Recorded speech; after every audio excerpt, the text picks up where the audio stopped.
Bismillahirrahmanirrahim. Assalamualaikum warahmatullahi wabarakatuh. Halo semua, saya Rian Ardiansyah. Dan dalam video kali ini, saya akan memaparkan kembali tentang teknik penilaian yang terakhir, yaitu penilaian kognitif. Di mana penilaian kognitif ini identik dengan tes, di mana pada sesi sebelumnya kita sudah membahas tentang non-tes, ada afektif dan psikomotor. Kali ini kita akan bahas tentang tes, yaitu kognitif pada umumnya. Tes kognitif itu ada beberapa macam. Ada pilihan ganda, isian singkat, dan uraian atau esai. Tapi sebelum kita bahas itu, kita akan bahas dulu kriteria apa yang harus dipenuhi dalam sebuah tes. Yang pertama, jelas. Sediakan dulu instruksinya yang jelas tentang bagaimana siswa harus merespon instrumen atau soalnya. Apakah dengan cara disilang, atau dibulatkan, atau diisi langsung di lembar soalnya, atau bagaimana. Kemudian, tidak ambigu. Tidak ambigu itu hindari pernyataan perintah yang tidak jelas, bermakna ganda, bermakna banyak, dan lain-lain. Nanti akan saya contohkan. Kemudian, no clue. Jangan sampai soalnya itu memberikan petunjuk untuk mengisi jawaban yang tepat. Artinya soal yang ideal harusnya tidak menyediakan petunjuk sama sekali terkait respon yang mengarah pada jawaban yang tepat. Kemudian, mudah dipahami. Artinya hindari penggunaan kalimat yang kompleks sampai sulit dipahami oleh siswanya sendiri. Jadi siswa itu malah sulit memahami soalnya, bukan sulit bagaimana menjawab soalnya. Itu tidak boleh. Kemudian efektif kata.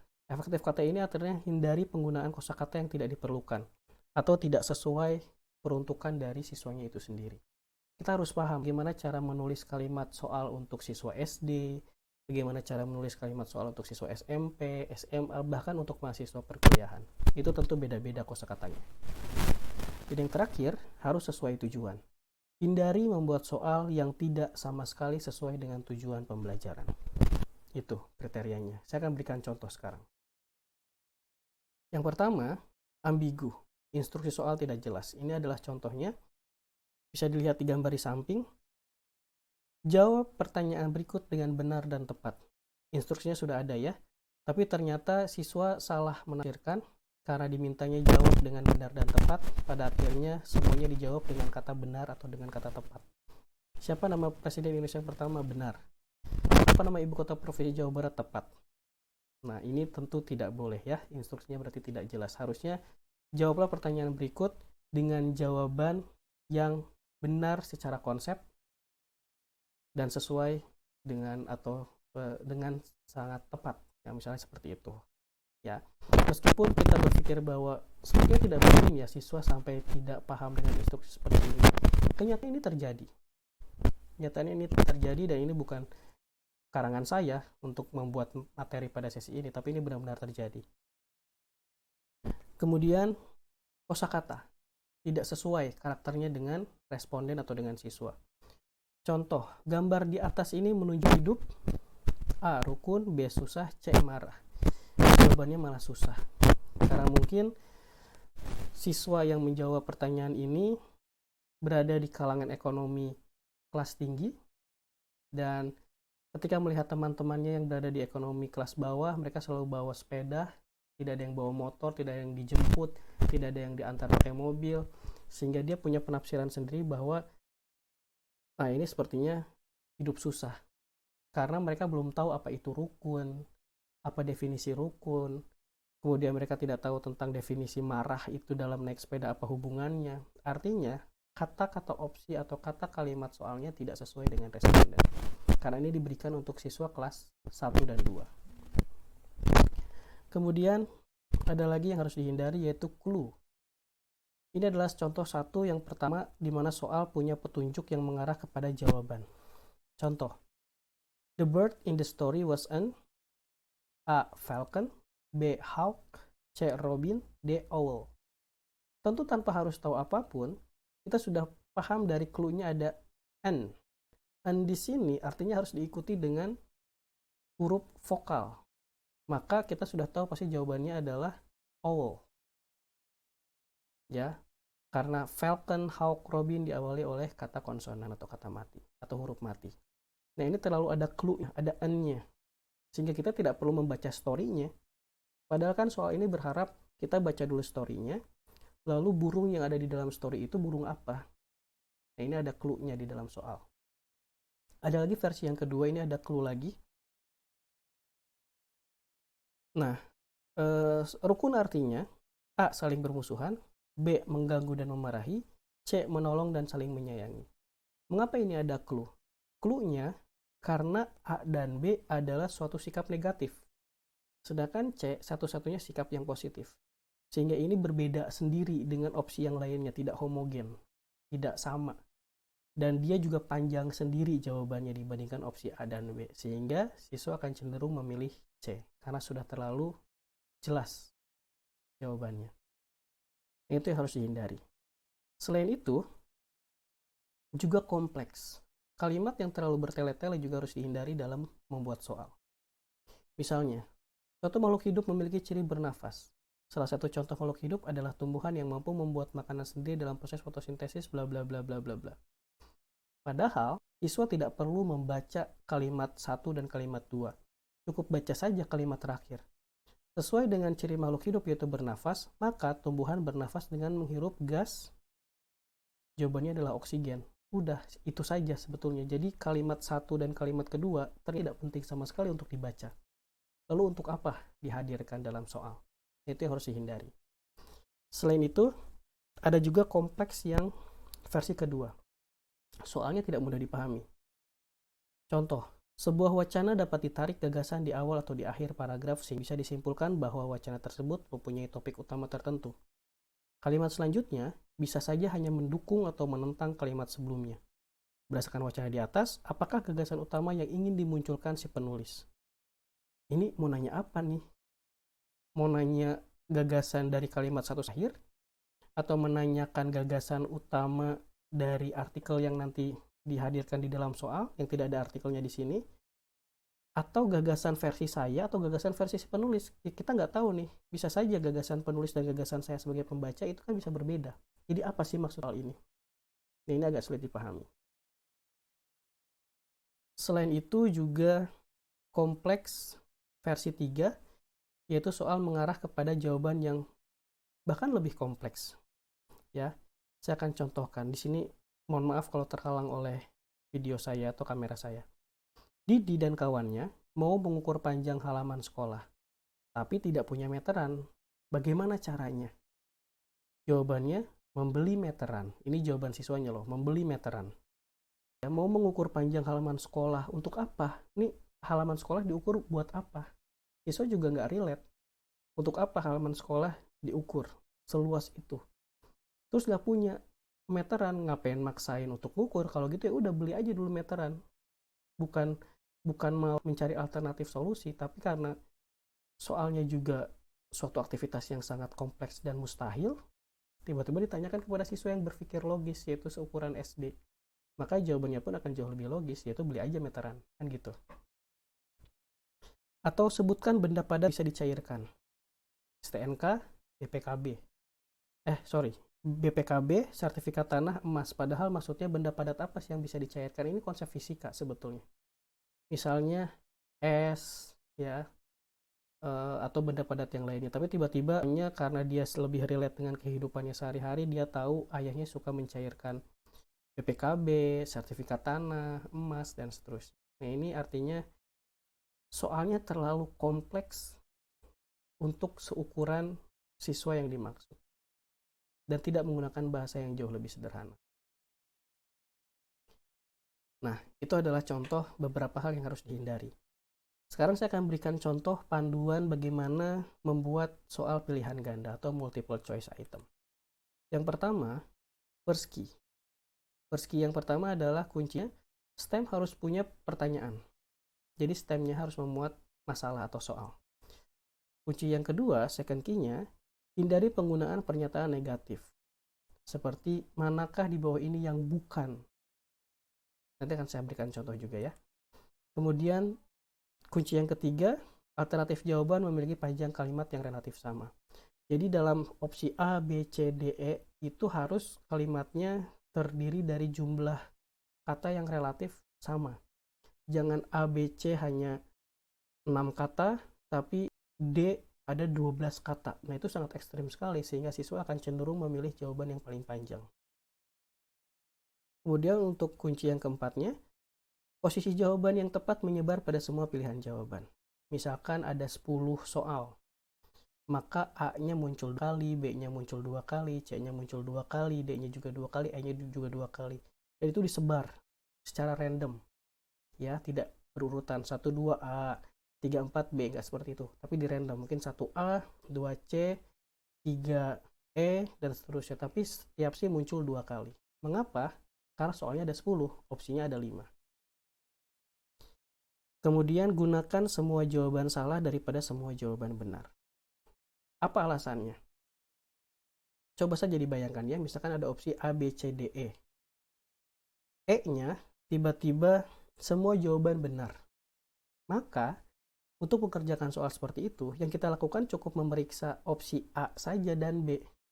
A-nya betul nggak? Oh, A-nya betul. Oke. B-nya betul nggak? Oh, B-nya juga betul. Loh, A dan B aja udah betul. Ya udah, berarti jawabannya pasti nggak cuma satu, yaitu E. Jawabannya benar semua. Akibatnya, opsi C dan D tidak akan diperiksa. Buat apa? Karena A dan B sudah jelas benar. Tapi, kalau opsinya semua jawaban salah itu ada di opsi E, maka mau tidak mau kita cek dulu yang A. Oh, yang A-nya salah. Oke. Yang B-nya, oh salah juga. Yang C-nya, oh salah juga. Yang D-nya, oh salah juga. Oh ternyata salah semua, berarti E. Maka semua opsi pasti akan diperiksa kalau kita gunakan semua jawaban benar. Seperti itu ya. Nah, ini adalah contoh multiple choice item. Di bawah ini yang termasuk produsen adalah serigala, kelinci, rumput, cahaya matahari. Nah, di sini ada perbedaan 2 kata. Boleh nggak? Boleh saja kalau perbedaannya 1, 2, atau 3 kata, tapi tidak terlalu ekstrim jumlah katanya. Hanya di sini tidak, istilahnya apa ya, tidak relevan karena serigala, kelinci, rumput adalah makhluk hidup, dan D adalah bukan makhluk hidup. Berarti ini tidak homogen. Ini yang harus dihindari. Kemudian, manakah di bawah ini yang bukan termasuk non-protoplasma? Nah, ketika ada kata negatif, maka negatif ini harus ditebalkan. Bisa di bold, underline, italic. Tujuannya apa? Tujuannya agar siswa sadar bahwa ini adalah soal negatif. Berarti memilih jawaban yang bukan jawabannya. Karena kita tidak mau siswa terkecoh dengan soal, bukan tidak mampu menjawab soalnya, tapi karena terkecoh oleh kalimatnya. Itu ya. Itu adalah contoh dari multiple choice item. Untuk soal isian singkat, panduannya adalah kunci yang pertama, bagi peserta didik, untuk peserta didik yang pemula, muda, atau SD SMP, gunakan pertanyaan langsung daripada incomplete statement. Pertanyaan langsung itu artinya titik-titiknya ada di ujung, bukan dengan titik-titik di tengah seperti memenggal kalimat. Nah, itu harus dihindari untuk siswa yang masih pemula. Kemudian, struktur item harus meminta respon yang singkat. Ingat, karena ini isian singkat, bukan esai. Kemudian, untuk pertanyaan langsung, letakkan titik-titik di tepi untuk incomplete statement, yaitu di ujung akhir pertanyaan. Dan untuk incomplete statement, boleh letakkan menjelang akhir pertanyaan, jangan di awal. Ya, jangan di awal atau jangan mendekati awal, tapi sebaiknya mendekati akhir. Mengapa? Karena siswa membutuhkan dulu informasi yang cukup untuk bisa menjawab isian itu. Kalau dari awal, maka informasinya tidak ada. Tapi kalau diletakkan hampir ke ujung, maka ada informasi dulu yang dibaca dari awal, baru dia memahami apa yang harus diisi. Ya, karena kita sebetulnya tidak ingin mengganggu cara berpikir siswa, tapi ingin siswa bisa memikirkan jawabannya apa. Jadi jangan mengecoh dengan letak titik-titik yang terlalu awal atau terlalu lebih dulu disajikan. Kemudian, kunci yang keempat adalah gunakan hanya satu atau paling banyak 2 titik-titik untuk incomplete statement. Dalam satu soal, misalkan Anda ingin membuat isian singkat yang memenggal beberapa kata, ya, diharapkan siswa menemukan kata yang dimaksud. Itu jangan terlalu banyak. Cukup saja 1 atau 2 menjelang akhir. Tidak perlu di awal ada titik-titik, tengah titik-titik, mau ke ujung titik-titik, di ujungnya lagi titik-titik. Nah, itu tidak tidak disarankan ya, harus dihindari. Dan pastikan panjang titik-titik untuk semua item hampir sama. Mengapa? Karena kalau sampai soal nomor 1 titik-titiknya banyak sekali, soal nomor 2 titik-titiknya hanya sedikit, siswa nanti akan berpikir bahwa, oh soal nomor 1 kayaknya kunci jawabannya lebih panjang deh, karena titik-titiknya lebih banyak. Oh soal nomor 2 kunci jawabannya lebih pendek deh, karena titik-titiknya lebih pendek. Nah itu harus dihindari. Ya, titik-titiknya jumlahnya harus disamakan. Berapa jumlah yang disamakan?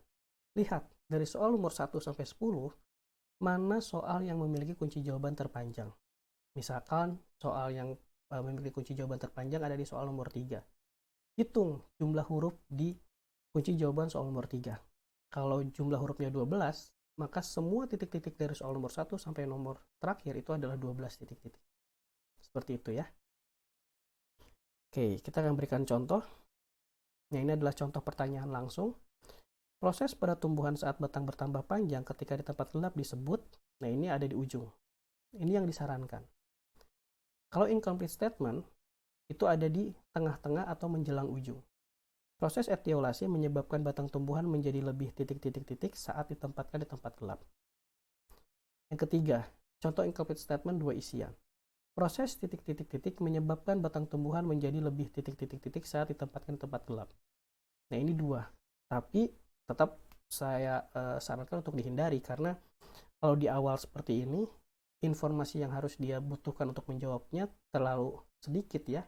Karena titik-titik ini digunakan untuk atau titik-titik ini bisa siswa jawab karena membaca informasi ini. Tapi titik-titik ini dijawabnya dengan informasi yang mana, nah itu yang harus dihindari. Jadi jangan langsung di awal, letakkan saja di hampir ujung ya. Itu adalah short answer. Nah, ini juga tidak boleh isiannya terlalu banyak. Proses titik-titik menyebabkan batang titik-titik menjadi lebih titik-titik saat ditempatkan di tempat titik-titik. Nah, ini nggak boleh. Ini kebanyakan. Maksimal 2 atau lebih baik 1 saja. Ya. Kemudian juga panjang letak titik-titik isian bervariasi dan tidak logis. Proses titik-titik-titik menyebabkan batang titik-titik menjadi lebih apa nih? Titik-titiknya di sini ada sedikit. Lanjut ke sini saat ditempatkan di tempat titik-titik. Jumlahnya beda-beda. Ini lebih banyak titik-titiknya, ini lebih sedikit lagi, sehingga kita berpikir bahwa oh ini kayaknya lebih panjang nih jawabannya, oh ini lebih pendek. Nah itu harus dihindari. Titik-titiknya, pilih jumlah titik-titik untuk kunci jawaban yang terbanyak hurufnya ya. Nah ini juga tidak mungkin karena titik-titiknya cuma 2 dan mengisinya juga sedikit sekali space untuk siswa menulis langsung. Jadi harus disesuaikan. Dan sekarang kita berlanjut ke esai. Esai itu informasi harus jelas. Panjang jawaban yang diharapkan itu apa? Karena kita tidak ingin siswa kita menjawab dengan panjang sekali sampai ada mukadimahnya, pendahuluannya. Nah, itu harus dihindari. Jadi harus diinformasikan berapa maksimal jawaban yang harus diberikan siswa. Kemudian untuk kunci yang keduanya adalah tugas atau pertanyaan jelas dan mudah dipahami. Dan kemudian informasikan berapa lama waktu pengerjaannya dan berapa nilai untuk setiap item esai.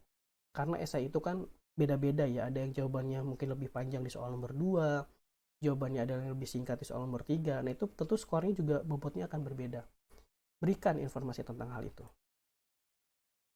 Kemudian hindari pemilihan item jumlah yang harus dikerjakan lebih sedikit dari jumlah item yang tersedia. Jangan sampai kita membuat 10 soal esai. Tiba-tiba instruksi di atasnya adalah dari 10 soal esai di bawah ini, kerjakanlah 5 esai pilihan Anda. Nah, buat apa? Ya, karena ingat kita punya tujuan pembelajaran. Tujuan pembelajarannya ada 10. Maka 10-10-nya harus dibuatkan soalnya. Tidak mungkin tujuan pembelajarannya 10, kita buatkan soal 10, kemudian siswanya malah diminta boleh mengerjakan dan memilih 5 soal saja. Pertanyaannya nanti, 5 soal nanti untuk tujuan pembelajaran 1, 2, 3, 4, 5-nya itu terukur atau tidak. Karena banyak siswa yang nggak mengerjakan itu. Karena boleh milih, nah itu yang nggak boleh. Ya. Contoh, sebutkan 3 macam. Nah ini sudah jelas sekali. Ya, artinya sebutkan 3 macam ini harus 3 macam. Instruksinya jelas, tapi memang tidak dilanjutkan. Ini 3 macam apa? Ini hanya contoh saja ya. Jelaskan apa yang dimaksud. Nah, ini harus kasih tahu maksimal berapa baris jawabannya. 3 baris. Berarti kalau lebih dari 3 baris dianggap salah. Atau berapa kata. Agar menghindari jawaban siswa yang bertele-tele. Jelaskan apa yang dimaksud 500 kata atau kurang. Nah, ini nggak boleh. Ini bad. Kenapa? Karena 500 kata atau kurang, itu artinya kita boleh 300, kita boleh 200, kita boleh 100. Ya udah, nggak usah banyak-banyak. 50 juga sudah kurang dari 500. Tapi kalau ini jelas, 100 sampai 200. Patokannya jelas. Ya, tegas. Kalau ini tidak tegas. Itu adalah contohnya. Kemudian bagaimana cara membuat rubriknya? Nah, rubrik juga tetap harus dibuatkan ya. Rubrik itu bisa holistik, bisa analitik. Di sini saya tidak akan memberikan contohnya. Bisa searching di internet seperti apa contoh rubrik holistik atau analitik agar video ini tidak terlalu panjang. Sediakan scoringnya ya secara kriteria, secara tentatif. Kemudian hindari menilai tulisan jelas atau tidak jelas. Ingat, siswa kita sangat unik sekali. Ada yang tulisannya bagus, ada yang tidak bagus. Itu jangan sampai mempengaruhi ke penilaian. Ya. Kemudian scoring semua jawaban pada satu item sebelum scoring item berikutnya. Nah, ini hanya teknik saja. Ketika kita memeriksa lembar jawaban siswa, itu jangan sampai menyelesaikan dulu lembar jawaban siswa 1. 1 diperiksa, 2 diperiksa, 3 diperiksa untuk siswa A. Lanjut ke siswa B. Soal nomor 1 diperiksa, 2 diperiksa, 3 diperiksa. Lanjut ke siswa C. Soal nomor 1 diperiksa, 2 diperiksa, 3 diperiksa. Nah, itu harus dihindari. Harusnya kita periksa dulu semua soal nomor 1 untuk siswa A, B, C, D, E. Lalu kalau sudah selesai semua siswa, beranjak ke soal nomor 2 untuk siswa A, B, C, D, E, dan seterusnya. Jadi harus per nomor, ya, agar kita konsisten dalam memberikan penilaian. Kemudian penilaian juga dilakukan secara anonim. Jangan sampai kita tahu ini punya siapa, siswanya siapa. Karena kalau kita udah tahu nama, kita udah tahu siapa siswa yang sedang saya nilai, itu terkadang mempengaruhi penilaian kita. Misalnya, siswa yang sedang kita nilai itu nilainya jelek banget, misalnya nilainya 5 dari 100 ya. Tapi setelah dicek, oh ini si Budi ini orangnya baik banget nih, udah ngebantuin saya terus bawain tas, udah bantuin saya antar jemput kadang ke sekolah dan sebagainya ya, saking baiknya siswa ini. Maka ketika dia ingin memberikan nilai 5, itu jadi mulai terpengaruhi sehingga jangan 5 deh, 90 aja karena orangnya baik. Nah, itu nggak boleh ya. Makanya penilaian harus dilakukan secara anonim. Kita nggak boleh tahu siapa yang sedang kita nilai. Nah, rubrik itu adalah panduan dalam memberikan skor, yang menunjukkan sejumlah kriteria performance pada proses atau hasil yang diharapkan. Kita sudah pernah membahas rubrik di afektif dan juga psikomotor. Rubrik itu isinya harus tentang gradasi mutu, kriteria, ya, dan setiap kriterianya, setiap gradasinya itu diberikan skor. Kita akan coba contohkan. Ini adalah soal esai. Jelaskan 3 fungsi sel darah merah. Jelas ya, harus berapa macam, berarti 3 macam fungsi. Berarti skor maksimumnya 3. Kalau 3 fungsinya dijelaskan tepat, skor 2 kalau hanya 2 fungsi dengan tepat. Skor 1 kalau hanya 1 fungsi dengan tepat, skor 0 kalau semua fungsinya tidak dijelaskan dengan tepat atau tidak menjawab sama sekali. Nah, ini jelas ya, kriterianya jelas, skornya jelas, karena memang soalnya juga jelas, ada degree-nya, ada batasannya, yaitu 3. Berarti kalau jelaskan 6 macam, berarti skornya maksimal 6. 6, 5, 4, 3, 2, 1. Nah, itu kalau degree-nya jelas. Bagaimana kalau degree-nya tidak jelas? Kalau degree-nya tidak jelas, contoh, jelaskan definisi dari pembelajaran. Apa sih pembelajaran itu? Kok skornya 4 ya? Nah, sebelum kita melihat skor ini, kita cek dulu soalnya. Soalnya tidak punya degree. Artinya, sepertinya nggak pas deh. Kalau kita langsung menentukan skornya 4 aja, yang paling banyak, nggak bisa. Tapi tulis dulu kunci jawabannya apa. Kunci jawaban idealnya, proses pembelajaran adalah proses interaksi antara peserta didik dengan guru dan sumber belajar pada suatu lingkungan belajar yang meliputi guru dan siswa yang saling bertukar informasi. Di sini kita bisa cek. Satu kunci jawaban ini terdiri dari beberapa kata kunci penting. Yang pertama, tentang adanya interaksi. Yang kedua, interaksinya antara siapa dengan siapa, yaitu siswa dengan guru. Dan kata kunci yang ketiga, antara siswa dengan sumber belajar. Dan kata kunci yang terakhir, interaksi tersebut adalah untuk saling bertukar informasi. Nah, kita hitung, oh ternyata ada 4 kata kunci di dalam kunci jawaban ini. Berarti skor maksimalnya 4. 4 kalau memuat 4 kata kunci jawaban, 3 kalau hanya 3, 2 kalau hanya 2, dan seterusnya. Nah, kalau sudah seperti ini pasti bisa mengantisipasi berbagai jawaban-jawaban siswa yang bervariasi. Mau panjang, mau pendek. Kita tetap yang dicek adalah, ada nggak 4 kata kunci ini muncul di dalam jawaban siswa? Kalau tidak ada semua, ya 0. Mau sepanjang apapun jawabannya, kalau 4 kata kunci ini tidak muncul dalam jawaban siswa, maka 0. Tapi mau sependek apapun jawaban siswa, ketika 4-4-nya kata kunci ini muncul dalam jawaban siswa, ya skornya 4 maksimal. Gitu. Nah, mungkin pertanyaan selanjutnya adalah, kok skornya hanya 0, 1, 2, 3, 4? Bagaimana agar bisa mencapai 100? Karena setiap penilaian tes biasanya harus sampai 100. Nah, itu tidak dipermasalahkan. Nanti skornya jumlahkan saja, dikonversikan ke 100. Ya. Misalnya kita punya 5 soal. Kita punya 5 soal esai. 5 soal esai ini masing-masing skor maksimalnya adalah 2. Ya, jadi soal nomor 1 2, nomor 2 2 skor maksimalnya. Jadi ada 2 kali 5 ada 10. Maka konversinya adalah 10 per 10 kali 100. Rumusnya adalah skor yang didapat dibagi skor maksimal dikali 100. Itu akan menjadi 100. Jadi skor interval berapapun itu akan bisa dikonversikan menjadi skala 100 atau skala 10 dengan rumus konversi. Itu saja mungkin untuk video kali ini, mudah-mudahan bisa lebih mudah dipahami dan bisa membantu Anda untuk memahami tentang penilaian afektif, psikomotor, dan kognitif. Itu saja, terima kasih. Assalamualaikum warahmatullahi wabarakatuh.